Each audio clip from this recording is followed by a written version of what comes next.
I'm just waiting on God's timing might be the most spiritual sounding way to bury your talent, because when Jesus tells the story of three servants and their master's money, most people just hear, use your gifts and move on.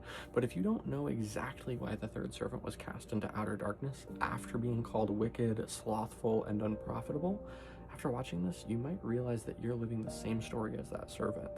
I was, and I wish someone told me this sooner, because the servant doesn't just make a bad investment decision. He takes his fear, dresses it up as wisdom, and slaps it on God, saying, I knew you to be a hard man. But today it sounds more like, this just isn't my season, I'm not sure it's God's will, I don't feel ready yet. It all sounds holy, but when you dissect it, you realize it's fear dressed up as wisdom and rebellion dressed up as humility. Because just like that servant, you are proving that no matter how much light you see in the character of God, you still only see darkness. That's why the servant is called wicked, slothful, and unprofitable. They're in the same category. And in the family business that is the kingdom of God, refusing to risk isn't safe. It's rebellion disguised as humility. Because if you're not actively turning something into more, by default you're turning it into less. You were given things to steward, and you might have the ability to deny that stewardship, but you don't have the right. It's kind of like your parents going on a trip and giving you money in case of an emergency, but you throw a party with it.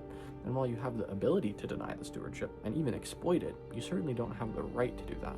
And I'm not talking about parents or parties here. I'm talking about your time, your attention, your emotional capacity, your spiritual light, the opportunities you've been given, and the vices you know you need to quit. Because if you're not intentionally and intensely becoming more with what you've been given, you're drifting toward the same verdict: wicked, slothful, and unprofitable, because what you do with what you receive reveals what you believe. And refusing to risk and refusing to try are not neutral. They quietly accuse God of being a hard master.